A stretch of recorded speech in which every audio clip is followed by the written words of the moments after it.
shout out today, hopefully give you a little bit of motivation. Some of you have seen this already, my new book, Qigong for Beginners, Your Path to Greater Health and Vitality. But I wanted to tell you a little bit more about it, not just what's in the book, but maybe why you might want to get it, maybe why you might want to practice it, etc., etc. A lot of people come to Qigong for different reasons, but one of the main reasons, of course, they come to Qigong is they want to be healthy, they want to be fit, okay? Those of you who have heard my story before, I won't go into it in this video too much, except to say severe spinal disease, not only severe spinal disease that the doctor said would cripple me, but a lot of suffering in my life.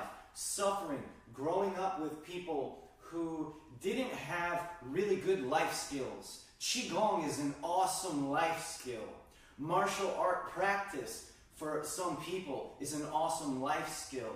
Meditation is an awesome life skill. Learning how to control your breath is an awesome life skill. Learning how to control your mood is an awesome life skill. Learning how to control your thoughts and power think yourself into and out of situations. Learning how to move and control your body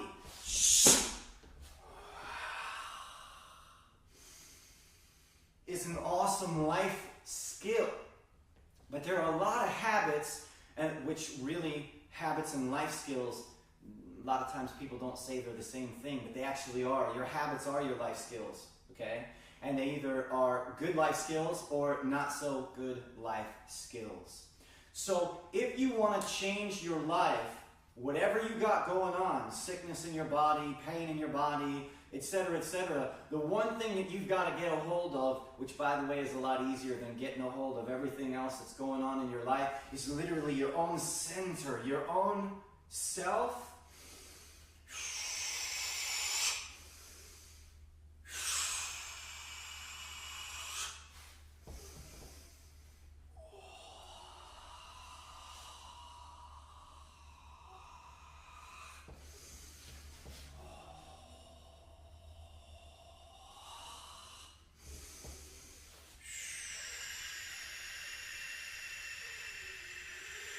Learning to control your own body, your own breath, your own mood, your own thoughts, etc., etc., etc.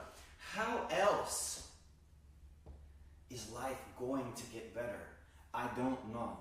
But that's how my life got better. I learned how to train those different things. I learned how to have control over my body and my mind.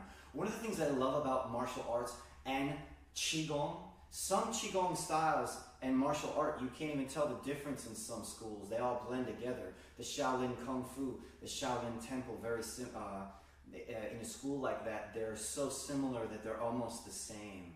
In other schools, they're separated. You'll see them, they look different and so on. But one of the things that I love that you see in most martial arts and you see in most forms of Qigong is mastery over the mind. Like you have a sword. The mastery over mind, body, and breath. So that mind is centered, mind is still.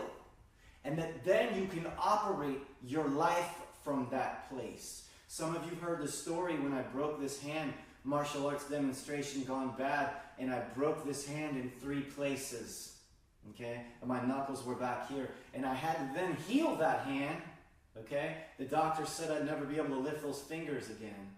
Okay? Said I needed metal pins.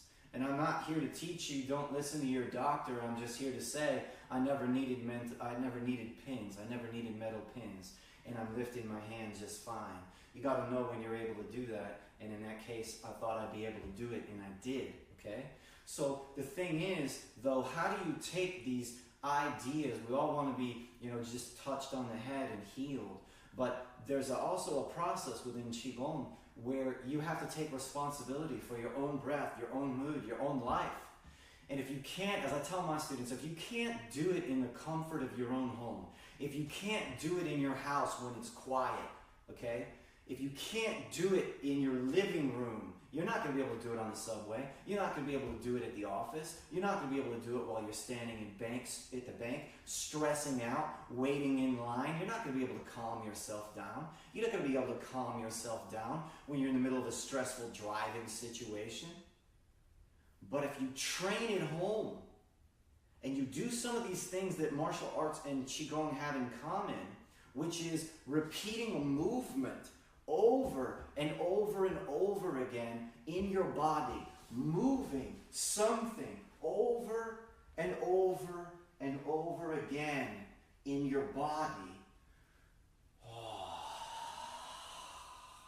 And I'm not going to teach you this particular movement right now. If you want to see this one, it's on the video, Qigong for Beginners. It's on Amazon. Okay? But making a movement so that you're controlling what your hands do. You're controlling what your hips and your pelvis do. When you make a movement, you stick your hand out. If you hold your hand out, if you move it slow,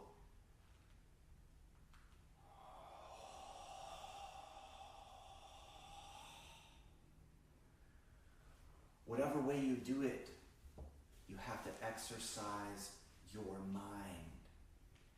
Qi is secondary. Mind is number one. Control what you can.